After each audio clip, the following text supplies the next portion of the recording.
강원도 영월의 청령포입니다. 맑디 맑은 서강이 휘감아 돌고 관광객을 태운 나룻배가 한가로이 오갑니다. 산수화의 한 장면을 연상케 할 만큼 천하명승을 자랑하지만 이곳은 지금으로부터 566년 전 권력욕의 희생자가 된 어린 왕 단종이 생애 마지막 시간을 보내던 유배지였습니다.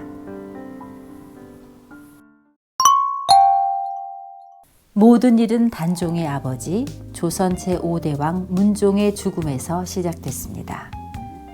조선 최초의 적장자 임금이라는 정통성, 학문을 가까이 하고 백성을 사랑하는 선량한 성품, 그리고 아버지 세종 곁에서 30년에 걸쳐 쌓아온 국정 경험까지 세종 시즌2를 열 것으로 기대됐던 문종이 보위에 오른 지 2년 4개월 만에 세상을 떠났습니다.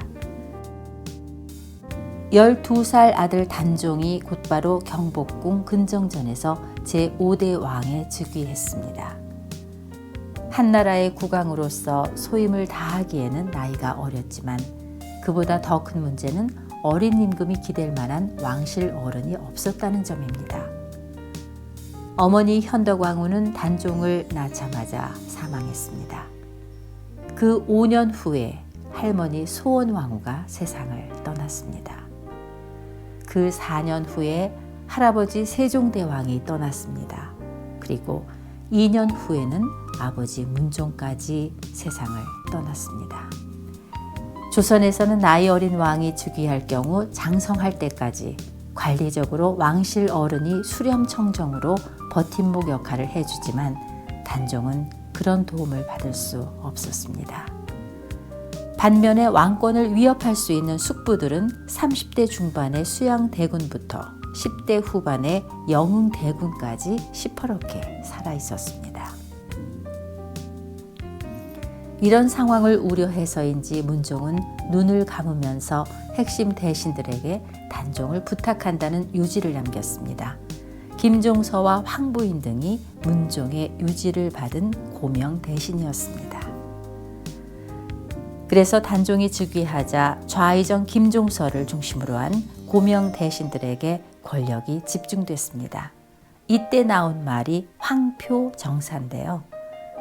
신하를 어떤 직책에 임명할 때 김종서 등이 후보자 중에 한 명의 이름에 황색 표시를 해서 임금에게 결제를 올리면 그대로 제가했다는 뜻입니다. 즉 고명 대신들이 조정의 실질적 인사권을 행사했다는 얘기입니다. 이런 상황에 가장 불만을 가진 사람이 바로 수양대군이었습니다. 야심과 리더십을 겸비한 수양대군은 단종과 고명 대신들에게는 위험인물이었습니다. 세종 때부터 정사에 참여하며 국정 경험을 쌓았고 특유의 보스 기질로 장안의 건달부터 한병회 같은 책략가, 정인지, 신숙주 같은 관료들까지 다양한 사람들을 끌어모았습니다. 단종의 숙부들 중 수양대군의 라이벌로 두각을 나타낸 인물이 수양의 바로 아랫동생 안평대군입니다.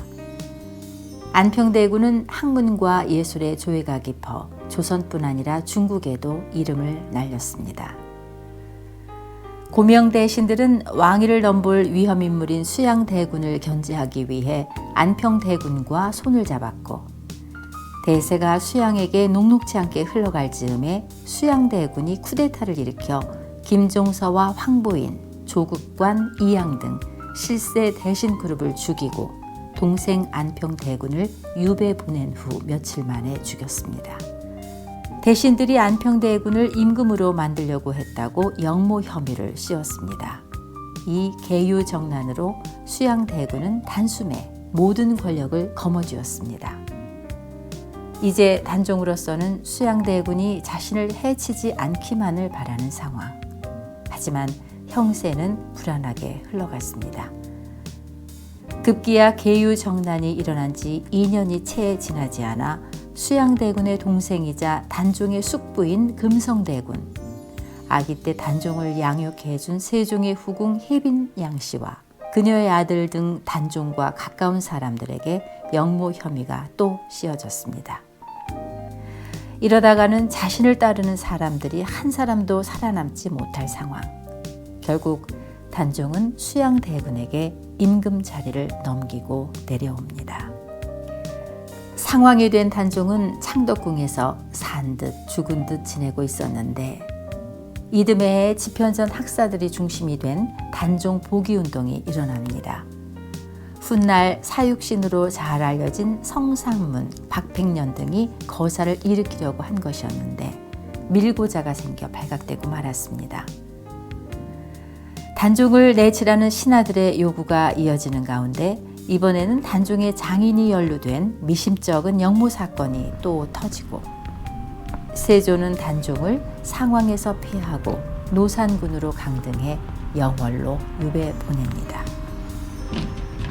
단종이 영월에서 유배 중에 이미 영모 혐의로 순흥부에 유배 중이던 숙부 금성대군이 군사를 모아 거사를 일으키려다가 발각됩니다. 세조는 금성대군을 사사하라고 명합니다. 그리고 그날 단종도 세상을 떠났는데 세조실록에는 노산군이 이를 듣고 또한 스스로 목매어서 조울하니 예로서 장사 지냈다라고 기록해 놓았습니다. 단종의 처음 유배지에서 3km 떨어진 영월읍 내 관풍헌입니다. 영월에 유배 온 지 4개월 만에 아직 소년티가 남아있던 단종은 이곳에서 17살 짧은 생을 마감했습니다. 청령포를 둘러싼 서강에서 홍수가 나 유배 2개월 만에 당시 영월 관청이던 이곳으로 옮겨왔습니다. 계유정난으로 권력을 장악한 수양대군은 4년에 걸쳐 시시각각 어린 조카의 목을 향해 칼날을 겨누었고 초겨울 스산한 바람이 불던 어느 날 마침내 목표를 달성했습니다.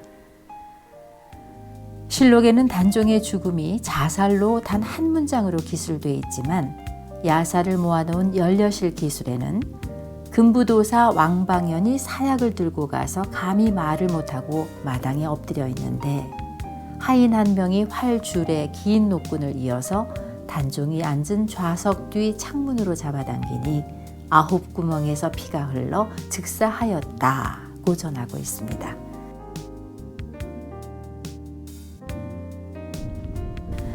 청령포가 내려다 보이는 강가에는 이 야사 속 금부도사가 지었다는 시조가 시비에 새겨져 있습니다.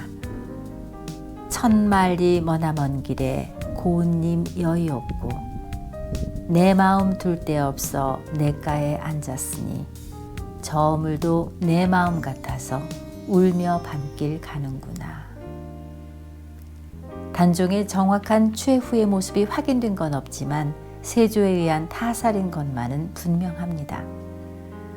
대의 명분을 중시하는 성리학의 나라에서 정당하게 왕위를 물려받은 왕이 폭정이나 실정을 한 것도 없는데 그 친족에 의해 왕위를 빼앗기고 죽임을 당한 사건은 훗날 일어난 2차례의 반정과는 비교할 수 없이 큰 상흔을 조선에 남겼습니다.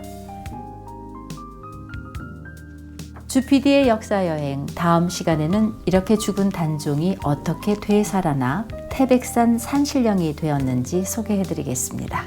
고맙습니다.